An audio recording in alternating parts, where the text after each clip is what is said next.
بسم اللہ الرحمن الرحیم۔ میں سفر کے دوران میں ان کے خیالات پڑھتا رہا اور ان کے خفیہ ارادوں کو سمجھتا رہا۔ وہ تباہ ہونے والی افغانی عورتوں، بچوں، بوڑھوں اور بیماروں کی مدد کرنے کے لیے سرحد پار کر کے افغانستان پہنچے۔ ان سب کو تباہ ہونے والوں سے ہمدردی تھی، لیکن وہ سب طالبان سے نفرت کرتے تھے۔ طالبان کسی بھی بیرونی امدادی ٹیم کو کسی علاقے میں 2 دن سے زیادہ رہنے اور عام لوگوں سے زیادہ گھلنے ملنے نہیں دیتے تھے۔ وہاں 20 برس سے خانہ جنگی جاری تھی۔ طالبان کا خیال تھا کہ باہر سے آنے والی ٹیمیں مصیبت زدہ افغانیوں کو کھانا اور کپڑے دے کر اور ان کے لیے تحفظ کے انتظامات کر کے انہیں مذہب تبدیل کرنے کی ترغیب دیتی تھیں۔ ایک سروے کے مطابق عیسائی مشنریوں اور NGOز نے تقریباً 1.5 لاکھ افغانیوں کو عیسائی بنا دیا تھا۔ اب افغانستان کے 80% سے زیادہ حصوں پر طالبان نے مسلط ہو کر باہر سے آنے والی ٹیموں پر سخت پابندیاں عائد کر دی تھیں اور اپنی نگرانی میں انہیں امدادی کام کرنے کی اجازت دیتے تھے۔ جب ہماری ریڈ کراس سوسائٹی وہاں پہنچی تو ہمارا بھی سختی سے محاسبہ کیا گیا، تمام سامان کو چیک کیا گیا اور تاکید کی گئی کہ جتنی لیڈی ڈاکٹرز اور نرسیں ہیں وہ اپنے جسموں کو اچھی طرح ڈھانپ کر رہیں اور اپنے کیمپ سے باہر نہ جائیں، ورنہ زندہ واپس نہیں آئیں گی۔ جو افغانی عورتیں زخمی یا بیمار ہوں گی وہ خود برقع پہن کر ان لیڈی ڈاکٹرز اور نرسوں کے پاس آئیں گی۔ عورتوں کے لیے الگ کیمپ تھا، وہاں مردوں کو جانے کی اجازت نہیں تھی۔ اس کیمپ کے مرد ڈاکٹروں اور ان کے ماتحتوں کو گشتی شفا خانہ والی گاڑیاں لے کر شہر کے آفت زدہ علاقوں میں جانے کی اجازت تھی۔ اس طرح میں ڈاکٹر کی حیثیت سے شہر میں گھومنے پھرنے کے لیے آزاد ہو گیا تھا۔ سمرینہ ایک نرس کی حیثیت سے عورتوں کے کیمپ میں قید ہو کر رہ گئی تھی۔ البتہ فرصت کے وقت ریڈ کراس کی نرسوں اور لیڈی ڈاکٹروں کو مرد ڈاکٹروں کے کیمپ میں آنے جانے کی اجازت تھی۔ یوں سمرینہ سے چند گھنٹوں کے لیے ملاقات ہو جاتی تھی۔ اتنی پابندیوں کے باوجود امریکی جاسوس موبائل فون کے ذریعے وہاں کے دوسرے متحارب گروہ سے رابطہ رکھتے تھے۔ چند ایسے زرخرید افغانی تھے جو دوائیں لینے کے بہانے کیمپ میں آ کر ان جاسوسوں سے ملاقات کرتے تھے، انہیں طالبان کے منصوبوں کے بارے میں بتایا کرتے تھے، مسلمان ہو کر اپنے ہی ملک کے مسلمان مجاہدین کے خلاف سازشیں کرتے رہتے تھے۔ میں یہ سوچ کر آیا تھا کہ جو طالبان افغانستان کو ایک مکمل اسلامی ملک بنانے اور اسلامی نظام قائم کرنے کے لیے جہاد کر رہے ہیں، میں ان کے کام آؤں گا۔ جو لوگ طالبان میں آستین کا سانپ بنے ہوئے ہیں اور امریکی ڈالرز کے ذریعے خریدے گئے ہیں، انہیں ان کی ملک دشمنی کی سزا دوں گا۔ اس طرح اس پراسرار سیکرٹ ایجنٹ تک یہ خبر پہنچاؤں گا کہ ان کے منصوبوں کو ناکام بنانے والا فرحاد علی تیمور افغانستان واپس آ گیا ہے، اب وہ مجھے قتل کرنے والی مزید ٹیمیں یہاں بھیجتا رہے۔ کابل پر طالبان کا قبضہ تھا، لیکن انہوں نے ایسے وقت کابل کو فتح کیا تھا جب وہ تاریخی شہر کھنڈر بن چکا تھا۔ وہاں 20 برس سے اتنی گولہ باری ہوتی رہی ہے کہ شاید ہی کوئی عمارت سلامت رہی ہو۔ کابل کے قریبی شہر پروان میں ہماری ریڈ کراس سوسائٹی نے کیمپ لگایا تھا۔ وہاں قیام کرنے کی ایک خاص وجہ یہ بھی تھی کہ پروان شہر کے ایک دور افتادہ علاقے میں ایک انڈر گراؤنڈ خفیہ پریس تھا جہاں غیر ملکی ماہرین کے تعاون سے افغان کرنسی چھاپی جاتی تھی۔ اس خفیہ ٹکسال میں چھپنے والے 500 اور 1000 کے نوٹوں کو افغانستان کے ان علاقوں میں پھیلایا جاتا تھا جہاں طالبان کا قبضہ تھا۔ اس طرح طالبان کو افراط زر، معاشیات اور اقتصادیات کے مسائل میں الجھایا جاتا تھا۔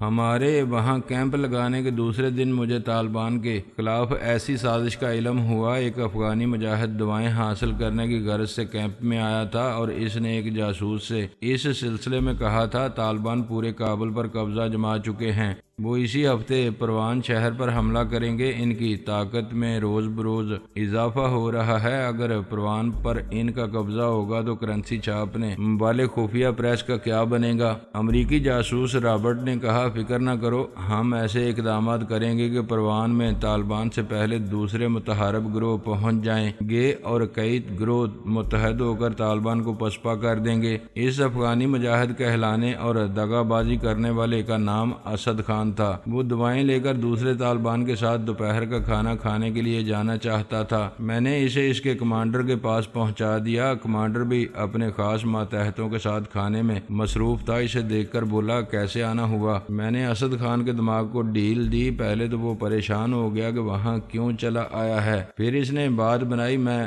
ریڈ کراس کیمپ میں گیا تھا، صبح سے طبیعت ٹھیک نہیں تھی، یہ دعائیں لے کر آ رہا ہوں اور آپ سے چھٹی چاہتا ہوں۔ آج ایک رات آرام کروں گا، کسی مارکے میں شریک نہیں ہو سکوں گا۔ آج رات کسی سے کوئی مارکا نہیں ہوگا، آرام کرو۔ اور ہاں، ہم کھا رہے ہیں، تم بھوکے کیسے جا سکتے ہو؟ بیٹھ جاؤ۔ وہ کمانڈر اور اس کے خاص ماتحتوں کے ساتھ دسترخوان پر بیٹھ گیا۔ میں کمانڈر کے دماغ میں پہنچ گیا۔ وہ میری مرضی کے مطابق تھوڑی دیر سوچنے کے بعد لقمہ چباتے ہوئے بولا، میں سوچ رہا ہوں کہ ہم پروان شہر کی سمت نہ جائیں، اس کی مخالف سمت آگے بڑھیں، پاکستانی سرحد کے قریب کونار سے ہوتے ہوئے بدخشاں پہنچ جائیں۔ اس طرح افغانستان کے جنوبی علاقے قندھار سے لے کر شمالی علاقے بدخشاں تک ہم دشمنوں پر مسلط رہیں گے، وہ وہاں سے دم دبا کر بھاگیں گے۔ پھر بدخشاں ازبکستان کا سرحدی علاقہ ہے، وہاں سے ہم اسمگلنگ کو اور ملک دشمن عناصر کو اپنے ملک میں داخل ہونے سے روک سکیں گے۔ میں نے اسے اس مسئلے پر زیادہ سوچنے کا موقع نہیں دیا۔ جب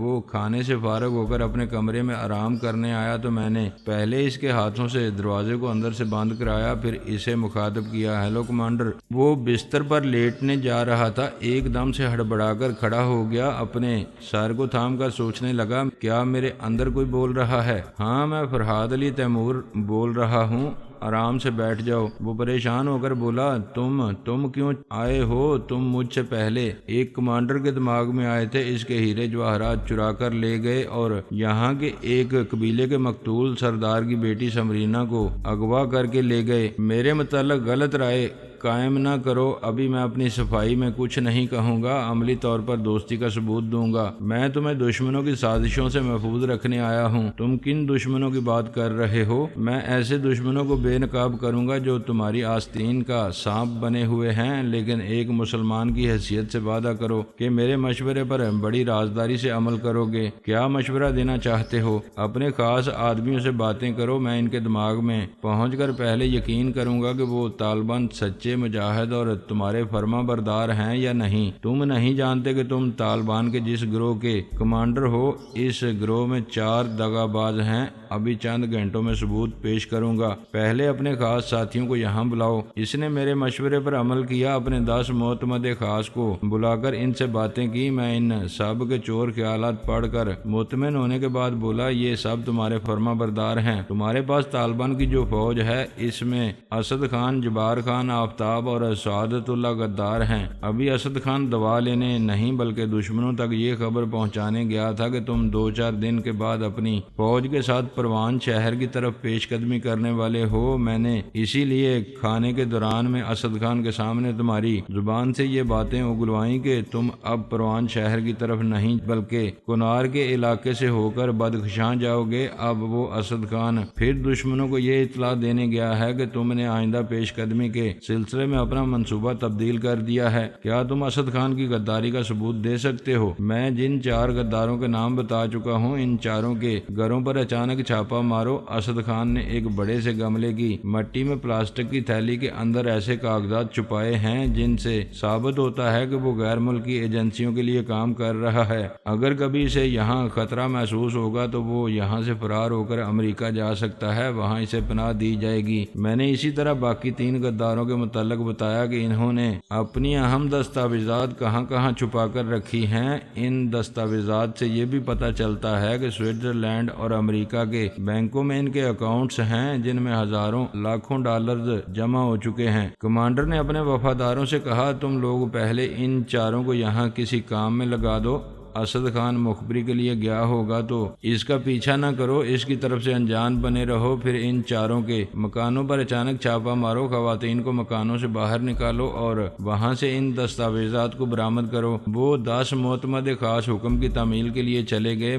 میں نے خیال خوانی کے ذریعے سمرینا سے پوچھا لنچ نہیں کرو گی؟ میں تمہارا انتظار کر رہی تھی، ابھی تمہارے کیمپ میں آ رہی ہوں۔ میں نے اس کے آنے تک کمانڈر کے پاس جا کر کہا میری سچائی ثابت ہو جائے اور دشمن بے نقاب ہو جائیں تو ان چاروں غداروں کو اس طرح قید کرو کہ وہ کسی بھی طرح دشمنوں سے رابطہ نہ کر سکیں۔ اگر مناسب سمجھیں تو آج رات ہی پروان شہر پر قبضہ جمانے کی کوشش کرو۔ وہ شہر غیر ملکی دشمنوں کے لیے بہت اہم ہے۔ وہاں ایک زیر زمین خفیہ پریس ہے جہاں افغانی کرنسی چھاپی جاتی ہے۔ یہاں کے کئی متحارب گروہ تمہیں اس شہر پر قبضہ جمانے کا موقع نہیں دیں گے۔ اس بار وہ سب متحد ہو کر 2 دن کے بعد پروان شہر پہنچنے والے ہیں۔ دانش مندی یہ ہوگی کہ ان کے پہنچنے سے پہلے تم وہاں پہنچ کر ان کا راستہ بند کر دو۔ اب اجازت دو، میں کھانے جا رہا ہوں۔ میں دماغی طور پر حاضر ہو گیا، پھر ایک خیمے میں آیا۔ وہاں کئی چھوٹی میزوں پر کھانے کی ڈشیں رکھی ہوئی تھیں۔ کئی نرسیں اور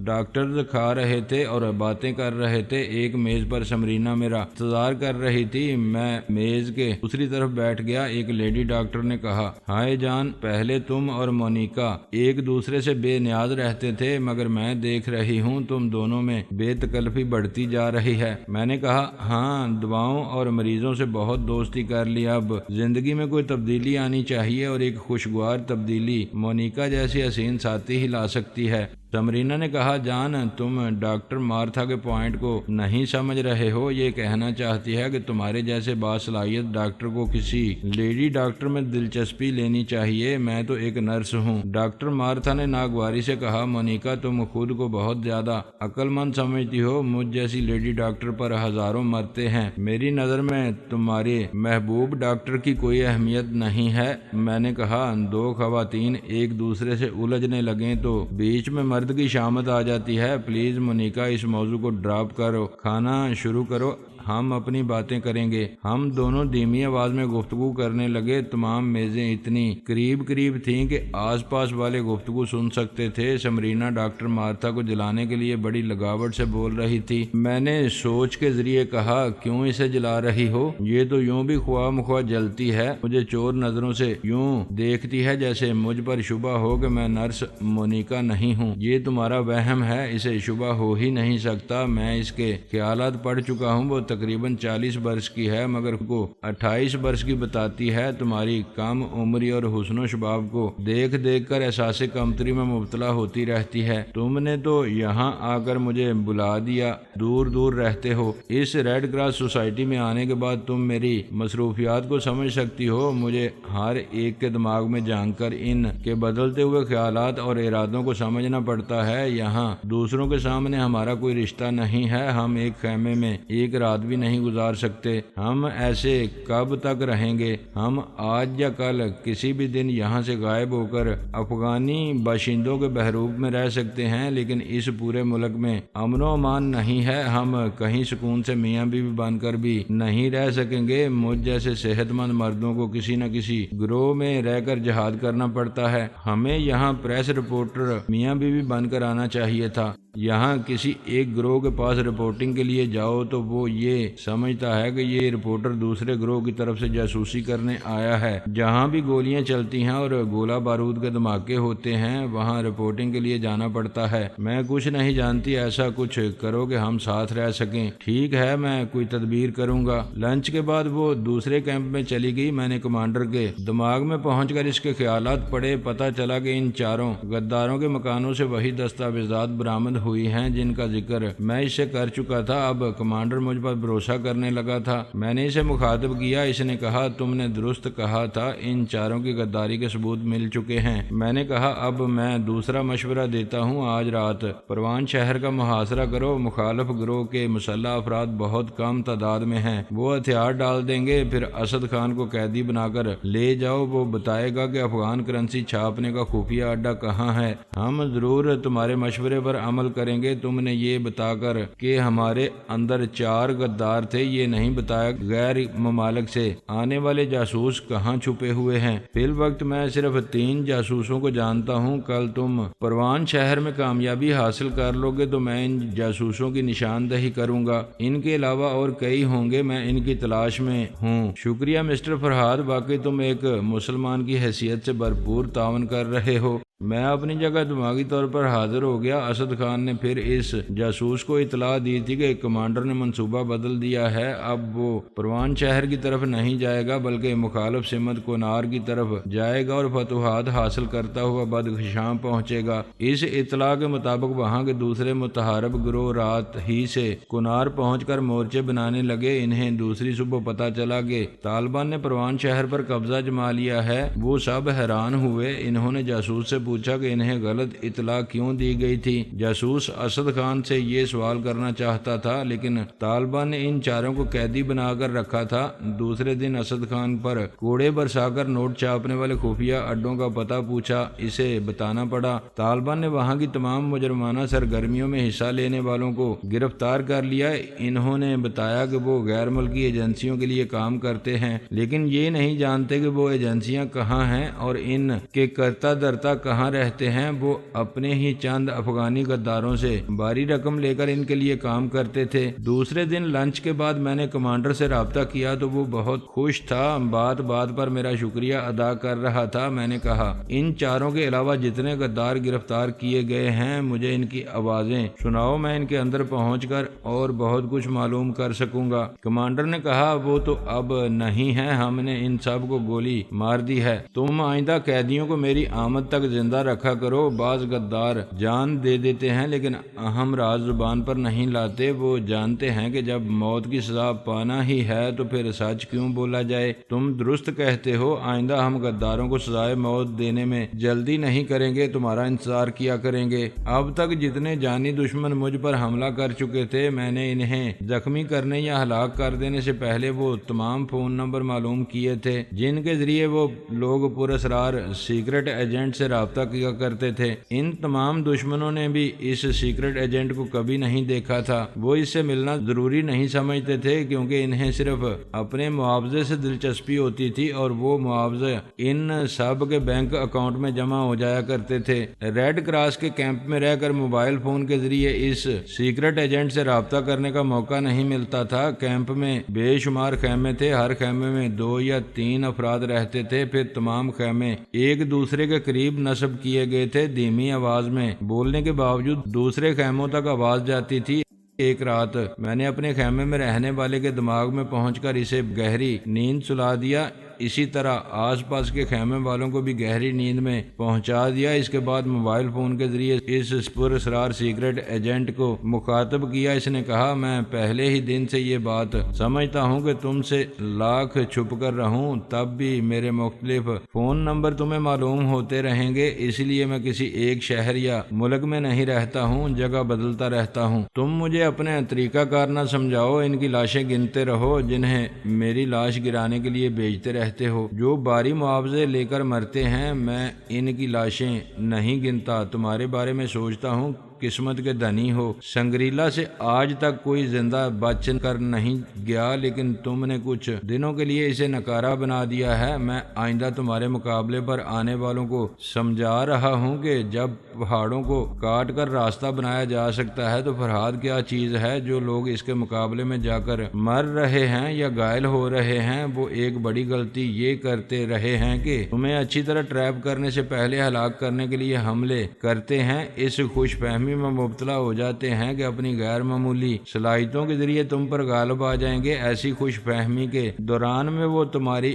غیر معمولی صلاحیتوں کو بھول جاتے ہیں۔ اچھا ہے انہیں سمجھاتے رہو، بلکہ ایک اسکول کھول لو اور انہیں روزانہ سبق پڑھاتے رہو۔ یہ تمہارا پہلا اسکول ہوگا جہاں پڑھنے والے فیس نہیں دیں گے، تم انہیں معاوضے دیتے رہو گے۔ میں ناکام ہو رہا ہوں، تمہارے تانے سن رہا ہوں۔ آج صبح تک ہم سمجھ رہے تھے کہ تم ازبکستان میں ہو لیکن پروان شہر میں افغان کرنسی چھاپنے کا اڈا تباہ کیا گیا اور ہمارے کئی زر خرید افغانی مارے گئے، تو صاف ظاہر ہو چکا ہے کہ تم واپس افغانستان آ گئے ہو۔ کیا میں درست سمجھ رہا ہوں؟ مجھ سے میرا پتہ پوچھ رہے ہو؟ اپنے کتوں کو افغانستان بھیجو، شاید وہ میری بو سونگھ لیں۔ میں اچانک خاموش ہو گیا۔ کسی عورت کی آواز سنائی دی، وہ نیند بھری آواز میں بول رہی تھی، ڈارلنگ تم ابھی تک جاگ رہے ہو؟ وہ اور بھی کچھ بول رہی تھی لیکن سیکرٹ ایجنٹ ایجنٹ نے اپنا فون فوراً ہی بند کر دیا۔ میں نے بولنے والی کے دماغ میں چھلانگ لگائی۔ تم یہاں کیوں آئی ہو؟ وہ گررا کر اس عورت سے پوچھ رہا تھا۔ وہ حیرانی سے بولی، رابرٹو تمہیں کیا ہو گیا ہے؟ میرے ساتھ سوتے ہو اور پوچھتے ہو بیڈ روم میں کیوں آئی ہو؟ میں اس عورت کے ذریعے رابرٹو کے چہرے اور قد و قامت کو دیکھ رہا تھا۔ وہ کچھ پریشان ہو کر کبھی فون کو اور کبھی اس عورت کو دیکھ رہا تھا۔ پھر اس نے فوراً ہی تکیے کے نیچے سے ریوالور نکال کر اس سے پوچھا، کیا تمہارے پرس میں پستول نہیں ہے؟ تم اچھی طرح جانتے ہو ایک پستول میرے پرس میں ہوتا ہے اور اپنے بالوں میں جو ہیئر پن لگاتی ہوں وہ زہریلی ہوتی ہے۔ میں حیران ہوں کہ تم ایسی باتیں کیوں پوچھ رہے ہو، میرے یہاں آنے پر اعتراض کیوں کر رہے ہو؟ میں جو پوچھ رہا ہوں اس کا جواب دو، میں تمہاری حیرانی دور کر دوں گا۔ کیا تمہارے دماغ میں ایسا خیال نہیں آ رہا ہے کہ تم پرس میں سے پستول نکال کر مجھے زخمی کرو؟ اب سمجھی، تم سمجھ رہے ہو کہ شاید وہ ٹیلی پیتھی جاننے والا دشمن میرے دماغ میں گھس آیا ہے۔ کیا تم ابھی اسی سے فون پر باتیں کر رہے تھے؟ ہاں، میں نے تمہیں سمجھایا تھا کہ میں کسی سے بھی فون پر باتیں کروں تو تم درمیان میں نہ بولا کرو۔ ابھی تم نے یہی غلطی کی ہے۔ میں نے یہاں دروازے سے تمہیں مخاطب کیا تھا اور تم اتنی دور بیڈ پر ہو، میری آواز تمہارے ریسیور کے ماؤتھ پیس تک پہنچتی تو واقعی اب تک بہت کچھ ہو چکا ہوتا۔ وہ مجھے اعلی کار بنا کر تمہیں میرے پستول کے ذریعے زخمی کر کے تمہارے اندر پہنچ جاتا۔ مورینا، تم نے مجھے الجھن میں ڈال دیا ہے۔ یہ بات کھٹکتی رہے گی کہ اس نے تمہاری آواز سنی ہے یا الفاظ اور لہجے کو بھی سنا ہے۔